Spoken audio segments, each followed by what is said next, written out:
జమ్మూ కాశ్మీర్లో ఆపరేషన్ అఖల్ కొనసాగుతుంది. కుల్గాంలో భద్రతా దళాలు ఉగ్రవాదుల మధ్య కాల్పులు జరిగాయి. ఉగ్రవాదుల కాల్పుల్లో 2 జవాన్లు వీరమరణం పొందారు. కాల్పుల్లో మరో 10 మంది భద్రతా సిబ్బందికైతే గాయాలయ్యాయి. మృతులు ప్రీత్పాల్ సింగ్, హర్బిందర్ సింగ్ గుర్తించారు. మృతుల కుటుంబాలకు భారత ఆర్మీ సంతాపం తెలిపింది. అఖల్ అటవీ ప్రాంతంలో 4 ఉగ్రవాదులు నక్కి ఉన్నారు. వారి కోసం భద్రతా దళాలు జల్లెడ పడుతున్నాయి.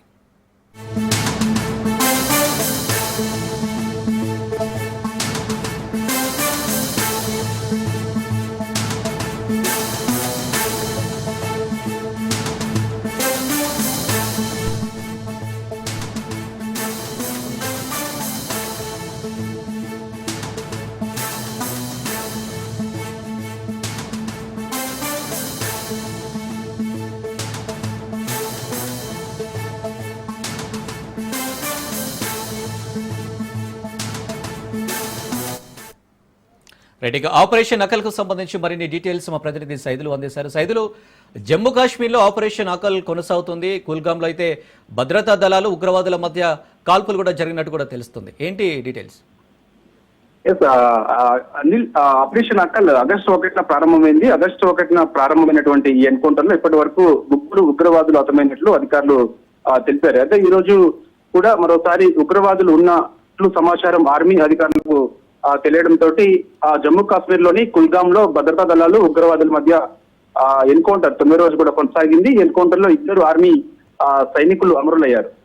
అయితే ఈ భద్రతా సిబ్బంది మధ్య జరిగిన కాల్పుల్లో 4 భద్రతా సిబ్బంది గాయపడ్డారని, వీధి నిర్వహణలో 2 భద్రతా సిబ్బంది అమరులయ్యారని చెప్పేసి కూడా అధికారులు చెప్పడం జరిగింది. గత 10 ఏళ్లలో జరిగిన అతి పొడవైన ఉగ్రవాద వ్యతిరేక ఆపరేషన్లలో ఇది ఒకటని కూడా అధికారులు తెలిపారు. కుల్గాంలో అకల్ ఆపరేషన్ ప్రారంభమైనప్పటి నుంచి ఇప్పటి వరకు కూడా 11 మంది భద్రతా సిబ్బంది గాయపడ్డారని అధికారులు తెలిపారు. ఆపరేషన్ ఇక కొనసాగుతుందని చెప్పేసి కూడా చెప్పారు. భారత సైన్యంలోని చినార్ కార్ప్స్ తన సోషల్ మీడియా ఖాతాలో కుల్గాం ఆపరేషన్ లో అమరులైన సైనికుల గురించి సమాచారాన్ని కూడా అందులో చెప్పడం జరిగింది. దేశం కోసం అమరులైన ధైర్యవంతులైన లెఫ్టినెంట్ కల్నల్ ప్రీత్పాల్ సింగ్, అదేవిధంగా జవాన్ హర్బిందర్ సింగ్ ల త్యాగానికి చినార్ కార్ప్స్ సెల్యూట్ చేస్తుందని చెప్పేసి కూడా అందులో పేర్కొన్నారు. వీరి ధైర్యం, అంకిత భావం ఎల్లప్పుడూ మనకి స్ఫూర్తినిస్తాయని చెప్పేసి కూడా అన్నారు. ఇక ఆపరేషన్ ఇప్పటికీ కొనసాగుతుందని చెప్పేసి కూడా ఆర్మీ అధికారులు చెప్పారు. ఎందుకంటే ఆపరేషన్ అకల్ ఆగస్టు 1న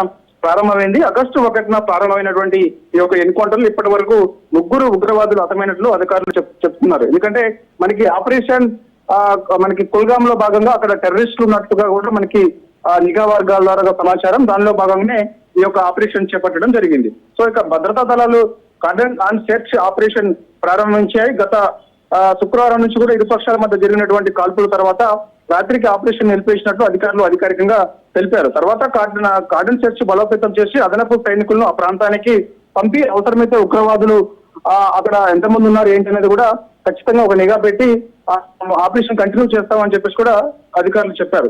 అయితే ఇక ఈ ఉగ్రవాదులు మరణించిన తర్వాత అసలు ఇక వీళ్ళు ఎవరు, అంటే వీళ్ళకి ఎవరు సంబంధాలు ఉన్నాయి? ఎందుకంటే గతంలో కూడా ISIS ఉగ్రవాదులు జమ్మూ కాశ్మీర్ లో పెద్ద ఎత్తున ఉన్నట్టుగా కూడా సమాచారం. దానిలో భాగంగా వీళ్ళకి ఈ ఉగ్రవాదులకు ఉన్నటువంటి సంబంధాలు ఏంటి అనే దానిపైన కూడా ఆర్మీ అధికారులు ఆరా తీసే ప్రయత్నం చేస్తున్నారు. సో ఇక ఉగ్రవాదుల ఏరియా ఖచ్చితంగా కొనసాగుతుందని చెప్పేసి కూడా చెప్పారు. ఎందుకంటే దట్టమైన అడుగుల్లో దాక్కున్నటువంటి ఉగ్రవాదులతో నిరంతరం ఆర్మీ అధికారులు పోరాడుతూనే ఉన్నారు. జమ్మూ కాశ్మీర్ పోలీస్ చీఫ్ నలిన్ ప్రభాత్, అదేవిధంగా army northern commander lieutenant general Prateek శర్మతో సహా సీనియర్ పోలీసు సైనికాధికారులు 24 గంటల ఆపరేషన్ నిశ్చితంగా గమనిస్తూనే ఉన్నారు. కాబట్టి డ్రోన్లు, హెలికాప్టర్లు నిఘా పెట్టి అడవిలో ఉగ్రవాదులను గుర్తించడానికి భద్రతా దళాలు డ్రోన్లు, హెలికాప్టర్లు ఉపయోగించాయి. పారా కమాండోలు కూడా దాక్కున్న ఉగ్రవాదులను చంపడంలో భద్రతా దళాలకు సహాయం చేస్తున్నారు. ఉగ్రవాదులు కొండ ఎత్తైన ప్రాంతంలో దాక్కున్నారు కాబట్టి అక్కడ నుంచి సైనికులు ప్రతి కార్యకలాపాలను గమనిస్తున్నారు. కాబట్టి దీని కారణంగా వారు ఎప్పటికప్పుడు తమ ప్రాణాన్ని మారుస్తూ వస్తున్నారు. కాబట్టి సైనికులు వారిని చేరుకోవడంలో కొంత ఇబ్బందులు ఎదుర్కొంటున్నారు. కాబట్టి సో ఖచ్చితంగా వారు ఎక్కడున్నా సరే వారిని గుర్తించి అంతం చేస్తామని చెప్పేసి కూడా ఒక స్టేట్మెంట్ ఆర్మీ అధికారులు ఇచ్చారు. కాబట్టి ఎందుకంటే ఈ యొక్క టెర్రరిస్టులు ఎవరైతే ఉన్నారో వీళ్ళందరూ కూడా పాకిస్తాన్ బోర్డర్ నుంచి POK ప్రాంతం నుంచి ఈ యొక్క జమ్మూ కాశ్మీర్ లోకి కుల్గాం లోకి వీళ్ళు వస్తున్నట్టుగా కూడా గుర్తించడం జరిగింది. సో ఆ ప్లేస్ ని ఎప్పటికప్పుడు నిఘాతో ఉంచి ఎవరైతే ఈ యొక్క అక్రమంగా టెర్రరిస్టులు భారత్ వైపు చొచ్చుకొని వస్తారో వెంటనే అలర్ట్ అయ్యి వారిని అంతం చేసేందుకు కూడా ఒక ప్రణాళిక రచిస్తున్నట్టుగా కూడా ఆర్మీ అధికారులు తెలిపారు. Right Saidulu, thank you.